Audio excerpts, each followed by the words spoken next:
గన్నవరం మాజీ MLA YCP నేత Vallabhaneni Vamsi Mohan arrest అయి జైల్లో మగ్గుతున్నారు. వరుసగా నమోదవుతున్న కేసుల్లో ఆయనకి బెయిల్ రాలేదు. బెయిల్ మంజూరవుతున్నా ఇంకా కేసులు పెండింగ్లో ఉండడంతో ఆయన జైల్లోనే గడపాల్సి వస్తోంది. వల్లభనేని వంశీ బెజవాడ జైల్లో దాదాపు 4 నెలల నుంచి రిమాండ్ ఖైదీగా ఉన్నారు.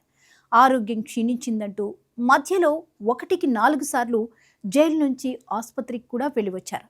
తాజాగా శ్వాస తీసుకోవడంలో ఇబ్బందులు పడటంతో వంశీని జైలు అధికారులు హుటాహుటిన ఆసుపత్రికి తరలించారు.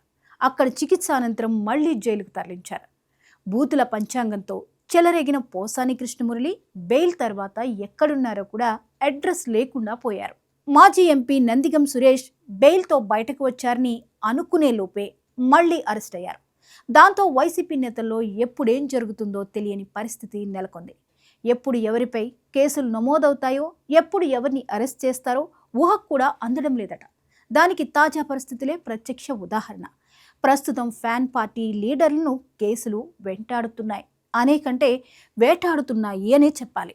ఇక తాజాగా కాకాని గోవర్ధన్ రెడ్డి అరెస్ట్తో మరోసారి వైసీపీ నేతల్లో టెన్షన్ మొదలైంది. ఇదే సమయంలో మాచర్ల మాజీ ఎమ్మెల్యే పిన్నెల్లి రామకృష్ణారెడ్డి సోదరులపై మరో హత్యాయత్నం కేసు నమోదైంది. ఇప్పటికే అనేక మంది వైసీపీ నేతలపై కేసులు నమోదయ్యాయి. అనేక మంది వైసీపీ నేతలు తమకు ముందస్తు బెయిల్ కావాలంటూ కోర్టులను ఆశ్రయించారు. బెయిల్ దొరకని వారు పరారీలో ఉన్నారు. ఇలా పరారీలో ఉన్న మాజీ మంత్రి కాకాని గోవర్ధన్ రెడ్డిని ఇప్పుడు పోలీసులు అరెస్ట్ చేశారు. క్వార్జ్ అక్రమ తవ్వకాలు, రవాణా నిబంధనలకు విరుద్ధంగా పేలుడు పదార్థాల ఉపయోగం, అడ్డుకున్న వారిని బెదిరించడం, ఇలా అనేక ఆరోపణలపై కాకానిపై కేసు నమోదైంది. అనేక సార్లు నోటీసులు ఇచ్చారు, కానీ ఆయన పట్టించుకోలేదు. ఆ తర్వాత బెంగళూరులోని ఓ ప్రాంతానికి వెళ్ళిపోయారు. కానీ పోలీసులు ఆయన్ని లొకేషన్ని గుర్తించి ఏపీకి పట్టుకొచ్చారు. కోర్టు ముందు హాజరుపరిచారు. కాకానిపై ఇవి మాత్రమే కాదు, పొదలకూరు పోలీస్ స్టేషన్లో అక్రమ మైనింగ్ కేసుతో పాటు ఎస్సీ ఎస్టీ అట్రాసిటీ కేసు నమోదైంది. వెంకటాచలం పోలీస్ స్టేషన్లో ఎంపీ మాగుంట శ్రీనివాసులరెడ్డి సంతకం ఫోర్జరీ చేశారని ఓ కేసు, సోషల్ మీడియాలో అసత్య ప్రచారాలపై మరో కేసు నమోదయ్యాయి. ముత్తుకూరు పోలీస్ స్టేషన్లో 2 కేసులు, కావలిలో పోలీసులపై అసభ్య పదజాలంతో అవమానకరంగా మాట్లాడడంతో మరో కేసు, సోమిరెడ్డికి విదేశాల్లో 1000 కోట్లు ఉన్నట్లు నకిలీ పత్రాలు సృష్టించిన విషయంలో నెల్లూరు రూరల్ పోలీస్ స్టేషన్లో కేసు, ఇలా అనేక కేసులు కాకానిపై నమోదయ్యాయి. ఇప్పటికే వల్లభనేని వంశీ, పేర్ని నాని, సజ్జల భార్గవ్, పెద్దిరెడ్డి రామచంద్రారెడ్డి, ఇలా ఎంతో మంది వైసీపీ నేతలపై కేసులు నమోదయ్యాయి. కింది స్థాయి కార్యకర్తల నుంచి పై స్థాయి నేతల వరకు గత 5 ఏళ్లలో చేసిన అక్రమాలు, అరాచకాలపై కేసులు నమోదవుతూనే ఉన్నాయి. ఇప్పుడు నేతలంతా లీగల్ టీంను రెడీగా ఉంచుకోవాల్సిన పరిస్థితి వస్తోంది. అయితే ఇక్కడ అధికార పార్టీ ఆవేశంగా కాకుండా ఆలోచనగా ముందుకు వెళ్తున్నట్టు కనిపిస్తోంది. ఇప్పటికే రేషన్ బియ్యం మాయం కేసులో ఇరుక్కున్న మాజీ మంత్రి పేర్ని నాని విజయవాడలోని గవర్నమెంట్ హాస్పిటల్లో చేసిన వీరంగంతో ఆయనపై మరో కేసు నమోదు కానుందని అంటున్నారు. జైల్లో ఉన్న వల్లభనేని వంశీ అనారోగ్య కారణాలతో విజయవాడ ప్రభుత్వ ఆసుపత్రికి వచ్చారు. అక్కడ ఆయన ఆరోగ్య పరిస్థితి నిలకడగానే ఉందని వైద్యులు చెప్పడంతో వారిపైన పేర్ని నాని ఆగ్రహం వ్యక్తం చేశారు. వల్లభనేని వంశీని ఆసుపత్రిలో ఇన్పేషెంట్గా చేర్చడం లేదనే అక్కస్తో ఆసుపత్రి సూపరింటెండెంట్పై తీవ్ర పదజాలంతో దూషణలకు దిగారు. రాత్రికి రాత్రి వైసీపీ నేతల అరెస్ట్లేం జరగట్లే. న్యాయపరంగా అన్ని అవకాశాలు ఇస్తున్నారు.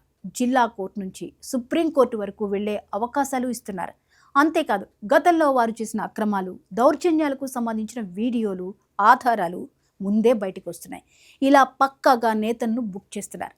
తాజాగా తెలుగుదేశం పార్టీ ప్రధాన కార్యాలయంపై దాడి కేసులో మంగళగిరి మాజీ ఎమ్మెల్యే ఆళ్ల రామకృష్ణారెడ్డిపై సిఐడి పోలీసులు కేసు నమోదు చేశారు. ఈ దాడి కేసులో ఆయన పేరును 127వ ముద్దాయిగా సిఐడి పోలీసులు చేర్చారు. గత వైసీపీ ప్రభుత్వ హయాంలో అంటే 2021 అక్టోబర్ 19వ తేదీన మంగళగిరిలోని టీడీపీ ప్రధాన కార్యాలయంపై వైసీపీ మూకలు దాడికి తెగబడ్డాయి.